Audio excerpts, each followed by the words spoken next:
ভেনেজুয়েলার বিরোধী দলীয় নেত্রী মারিয়া করিনা মাচাদো 2025 সালে পাওয়া তার নোবেল শান্তি পুরস্কারের মেডেল মার্কিন প্রেসিডেন্ট ডোনাল্ড ট্রাম্পকে উপহার দিয়েছেন। বৃহস্পতিবার হোয়াইট হাউসে ট্রাম্পের সঙ্গে একান্ত বৈঠকের পর সাংবাদিকদের এই তথ্য জানান মাচাদো। তবে ট্রাম্প মেডেলটি আনুষ্ঠানিকভাবে গ্রহণ করেছেন কিনা সে বিষয়ে নিশ্চিত কোনো তথ্য জানানো হয়নি। হোয়াইট হাউস থেকে বেরিয়ে সমর্থকদের উদ্দেশ্যে মাচাদো বলেন, আজ আমাদের জন্য একটি ঐতিহাসিক দিন।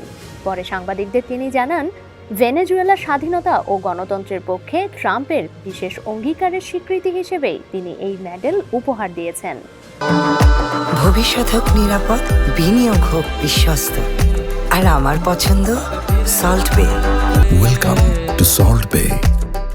2025 সালে ভেনেজুয়েলায় গণতন্ত্র পুনরুদ্ধারের ভূমিকার স্বীকৃতি হিসেবে নোবেল শান্তি পুরস্কার পান মারিয়া করিনা মাচাদো।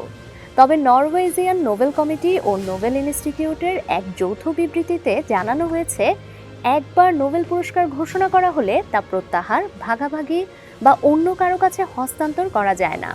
এই সিদ্ধান্ত চূড়ান্ত এবং চিরকালের জন্য বহাল থাকে। মাচাদো বলেন, যুক্তরাষ্ট্রের স্বাধীনতা যুদ্ধে অংশ নেওয়া এক মার্কিন জেনারেল সিমন বলিভারকে একটি মেডেল দিয়েছিলেন, যুক্তরাষ্ট্র ও ভেনেজুয়েলার জনগণের মধ্যে বন্ধুত্বের নিদর্শন হিসেবে। সেই ঐতিহাসিক ঘটনার প্রতি শ্রদ্ধা জানাতেই তিনি ট্রাম্পকে নিজের নোবেল মেডেল উপহার দিয়েছেন বলে দাবি করেন। বৈঠকের আগে হোয়াইট হাউসের মুখপাত্র ক্যারোলিন লেভিট বলেন, মাচাদো ভেনেজুয়েলার জনগণের জন্য একটি সাহসী কণ্ঠস্বর। প্রেসিডেন্ট ট্রাম্প তার কাছ থেকে সরাসরি মাঠ পর্যায়ের বাস্তবতা জানতে আগ্রহী। উল্লেখ্য, গত 3 জানুয়ারি ভেনেজুয়েলার প্রেসিডেন্ট নিকোলাস মাদুরোকে ক্ষমতাচ্যুত করার পর দেশটিতে রাজনৈতিক অস্থিরতা তৈরি হয়। যুক্তরাষ্ট্র বর্তমানে মাদুরোর সাবেক ভাইস প্রেসিডেন্ট দেলসি রদ্রিগেজকে অন্তর্বর্তী সরকারের প্রধান হিসেবে মেনে নিয়ে কাজ করছে।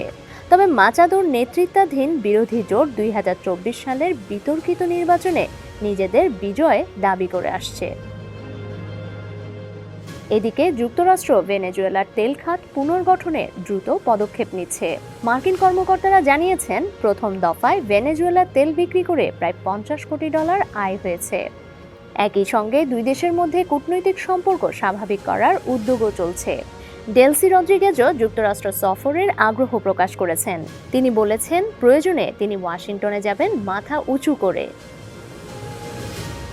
এই প্রেক্ষাপটে মাচাদোর ট্রাম্পকে নোবেল মেডেল উপহার দেওয়ার ঘটনাটি ভেনেজুয়েলার ভবিষ্যৎ রাজনীতিতে নতুন মাত্রা যোগ করেছে বলে মনে করছেন পর্যবেক্ষকরা। ডেস্ক রিপোর্ট, সমকাল।